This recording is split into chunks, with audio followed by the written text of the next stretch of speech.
प्रारंभ कर दी गई। इसके अलावा सबसे पहले शांति समिति के सभी सदस्यों के साथ बैठक हुई।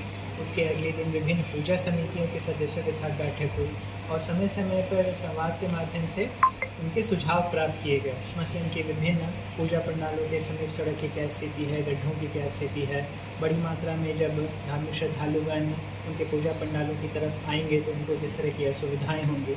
तो उस प्रकार से जितने भी शहर के पूजा पंडाल हैं, शहरी क्षेत्र में 157 है तथा ग्रामीण क्षेत्रों में और शहरी क्षेत्र कुल मिला के 368 पूजा पंडाल हैं। तो हम लोगों ने टीमें बनाकर सभी पूजा पंडालों का एक एक कर भर्ती किया, एक एक करके मुआयना किया और चेकलिस्ट के माध्यम से कहाँ पर आवश्यकताएँ प्रशासनिक दृष्टिकोण से पड़ रही थी उन सभी को चिन्हित किया।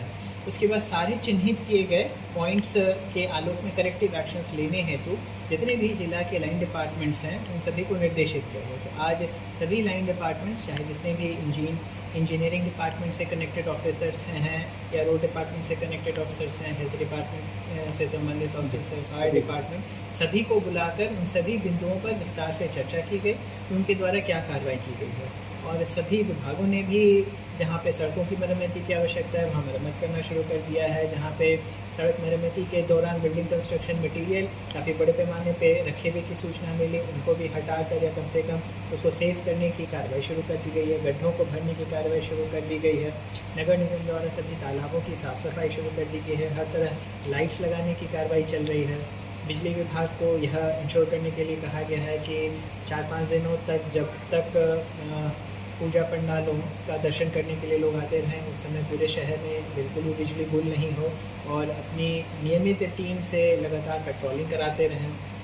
सिविल सर्जन के द्वारा सभी पूजा पंडालों को ग्रुप बनाकर पैकेज बनाकर अपने हेल्थ टीम का डिप्लॉयमेंट करने का निर्देश दिया गया है तथा एम्बुलेंस के माध्यम से अगर किसी भी तरह की विसंगति आती है, किसी भी तरह का कोई एक्सीडेंट होता है तो तुरंत नज़दीकी अस्पताल में पहुँचाने का व्यवस्था करने का निर्देश दिया गया। और इसमें प्राइवेट हॉस्पिटल्स का, प्राइवेट हेल्थ फैसिलिटीज़ का भी भरा पूरा इस्तेमाल और सहयोग प्राप्त करने की इस बार हम लोग कोशिश कर रहे हैं। शेष विभिन्न पूजा पंडालों का नियमित भ्रमण वरीय अधिकारियों के द्वारा भी किया जा रहा है।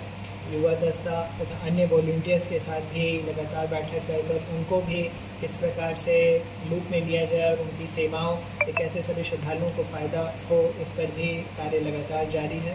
और मुझे पूरा यकीन है कि सभी स्टेक होल्डर्स के नियमित समन्वय के साथ और सभी टीम भावना से अगर काम करते हैं तो हम लोग इस वर्ष भी बहुत ही बेहतरीन दुर्गा पूजा का आयोजन इस ज़िले में संपादित कर पाएंगे और पूरे राज्य, पूरे देश भर में एक अच्छी मिसाल पैदा हो, भाईचारे का संदेश जाए, इसके लिए हम सभी तत्पर हैं। मैं तमाम जिला के नागरिकों से दुर्गा पूजा के अवसर पर उनको आमंत्रित करता हूं कि आइए सभी खूबसूरत पूजा पंडालों का भ्रमण करें, प्रशासन का सहयोग करें और आनंदित करें।